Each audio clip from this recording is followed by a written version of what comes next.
Assalamualaikum warahmatullahi wabarakatuh. Nama saya Amanda Dipita, NIM 202010, ingin menjelaskan efek yang ada di Indonesia. 1. Energi.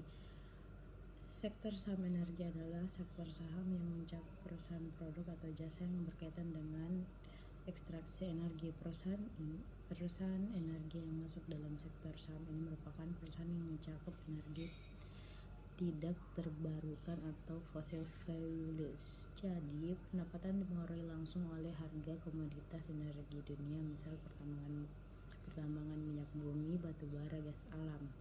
2. Barang baku. Sektor saham barang baku terdiri dari perusahaan yang menjual produk atau jasa yang nantinya digunakan industri lain sebagai bahan baku untuk memproduksi barang jadi. Contohnya seperti perusahaan yang memproduksi barang kimia, material konstruksi, kemasan, wadah. 3. Perindustrian. Sektor saham ini mencakup perusahaan yang menyediakan produk dan jasa untuk dikonsumsi industri, jadi bukan untuk konsumen.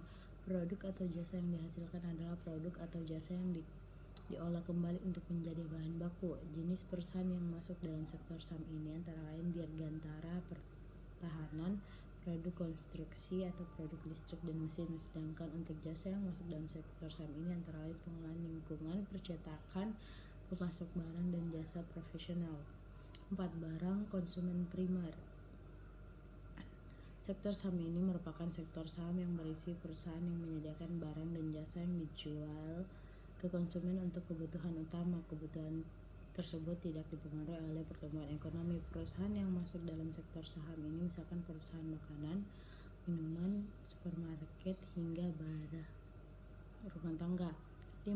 Barang konsumen non primer. Pada sektor saham ini berisikan perusahaan yang memproduksi ataupun mendistribusi barang sekunder. Permintaan barang pada perusahaan sektor saham ini berdampingan dengan pertumbuhan ekonomi. 6. Kesehatan. Daftar saham pada sektor saham ini berisi perusahaan yang menyediakan produk dan layanan kesehatan. 7. Keuangan. Perusahaan sektor saham ini menyediakan jasa keuangan antara lain bank, properti dan real estate.